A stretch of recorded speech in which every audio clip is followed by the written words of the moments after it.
Hello, everybody. It's Fleet Commander Nebula, and today I've got a little bit of imposter syndrome, so to speak. Oh, all jokes aside, and a huge shout out to the mighty Jingles, who does replays on PC client for all things wargaming related. In today's match, I'll be doing a commentary of a game I just finished out on my live stream. Wow, Ashton, so self-centered. In all honesty, if this goes well, I might just become the council Jingles and commentate on community submissions. Honestly, that sounds like a hell of a lot of fun to me. So what we've got here is a Tier 4 to Tier 5 domination battle on New Dawn. I'm, of course, in the Japanese heavy cruiser Aoba, with Commander Yamato equipped. Kind of a change of pace for me as I enjoy weaving out using Azure Lane's Captain Atago. Because, you know, fires. Nothing but fires.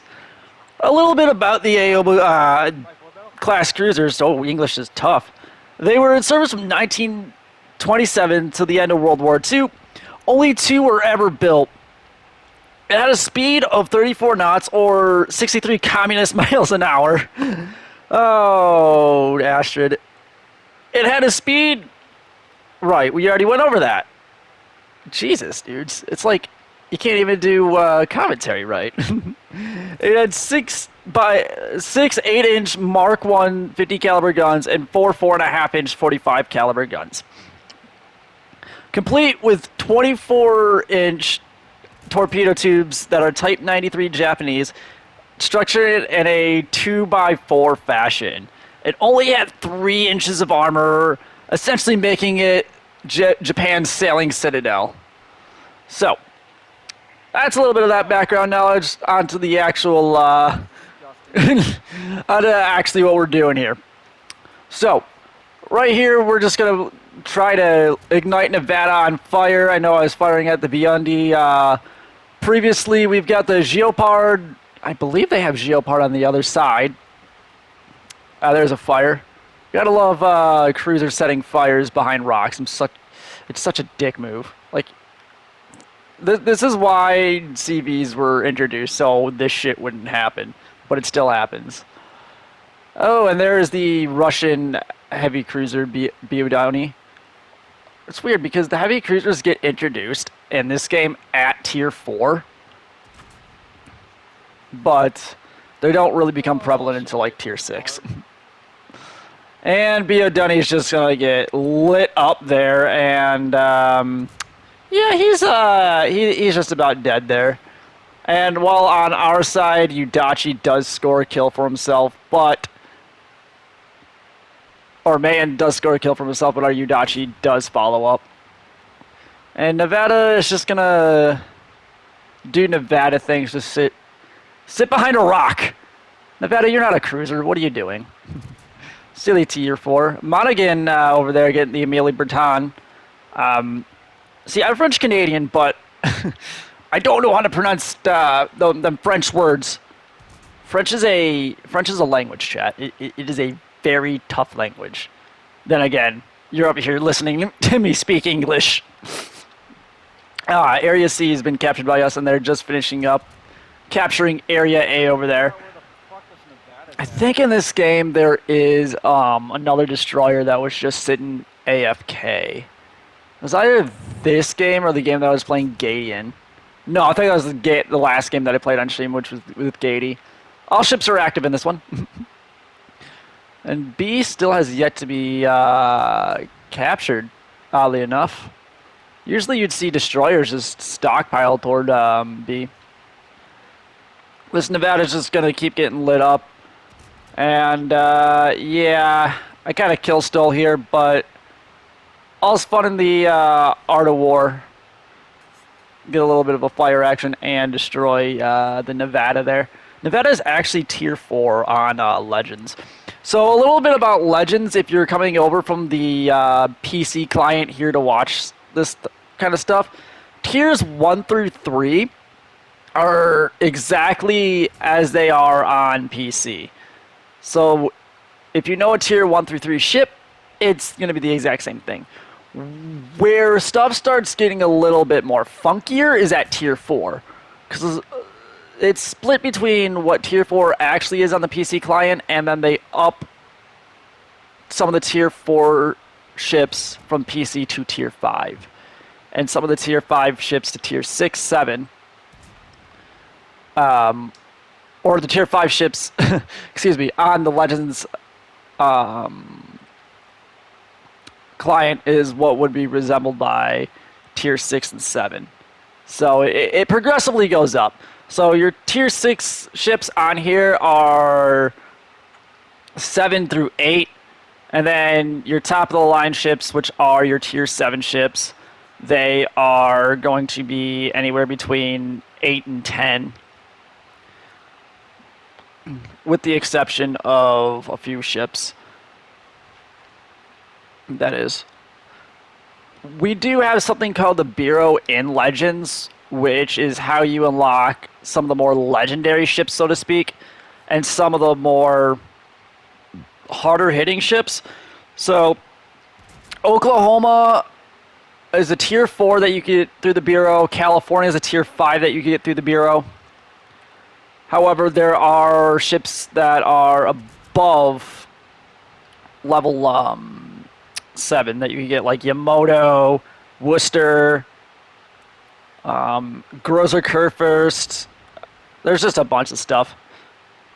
And as you can see here, I'm kind of like pulling that little bit of a kiting tactic against Tennessee there. Didn't want to get my shit kicked in. So I slowed up on the throttle there and was able to avoid some of his flak fire. Just going to keep igniting him. As you can see, the enemy team has definitely lost a majority of their ships. They still have the CV up, which could be a little bit annoying, but in this match, he's not a... he's a CV that hasn't gotten his shit together, so to speak. Which was mega unfortunate, and that is the second ship that I have sunk this game. So they're down to the last two... excuse me, last 3 ships. We still have our, I believe, Langley up?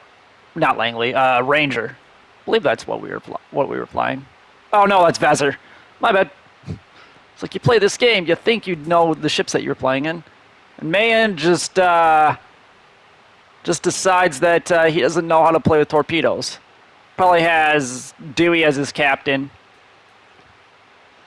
And doesn't realize that Albert Greaves could have gotten those torps over to me faster, but I did pop sonar, so I would have gotten past them anyway. So popping sonar gives me increased detectability on torpedoes, but I also have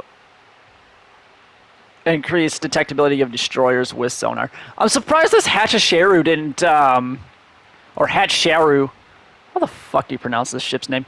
Didn't fire torps at me until then. He had all day. I guess he was reloading them.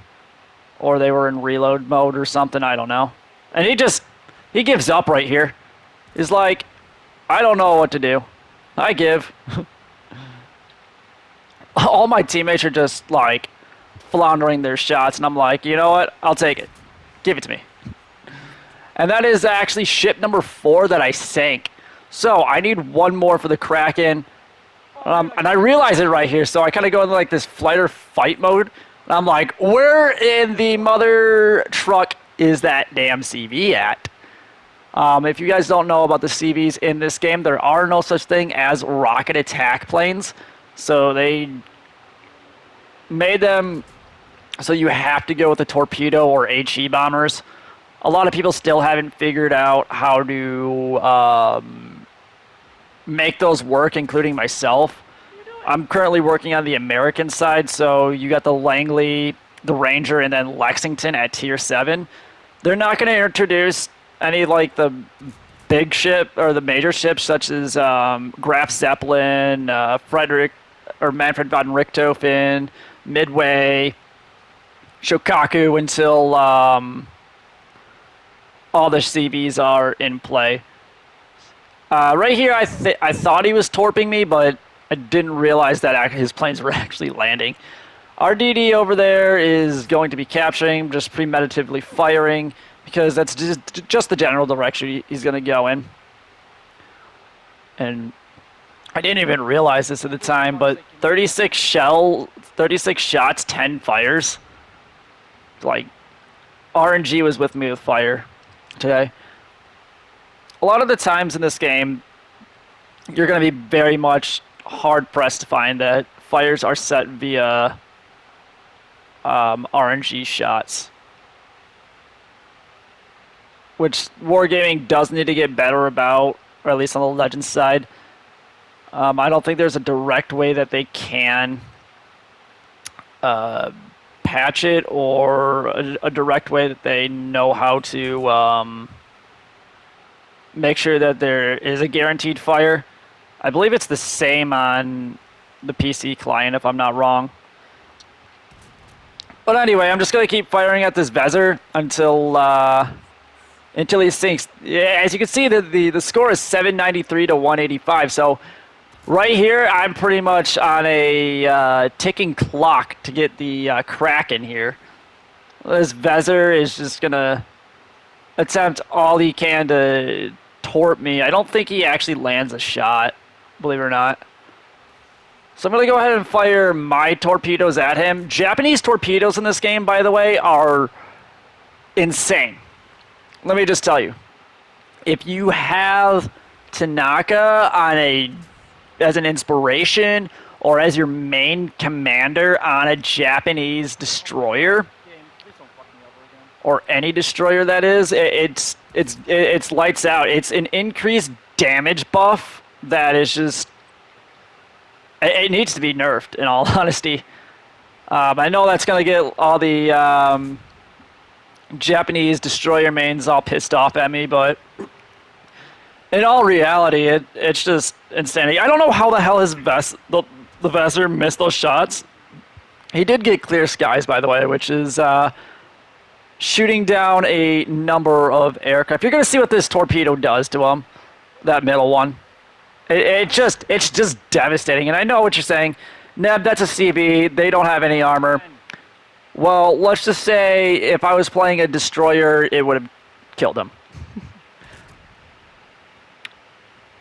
It would have killed him, to say the least. I want here to line up another set of torps, but at this point in time, we're going to be going 9 ticks a second, and it's just going to be like, oh, shit.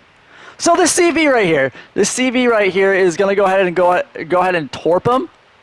And I was so worried he was going to crack and steal here, because it does happen. But German torpedoes, man, I got so lucky that he didn't get that. Yes! And there's the Kraken, and he actually lands his final dive bombers on me. So guys, I do appreciate you guys watching today's video. My apologies about that little blipped editing. I'm like watching this via the editor, and it's kind of weird. But if you guys want me to do community submissions via replays, let me know, and I'll be more than willing to do so. Other than that, I hope you guys have a great rest of your day, and we'll see you later. Adios.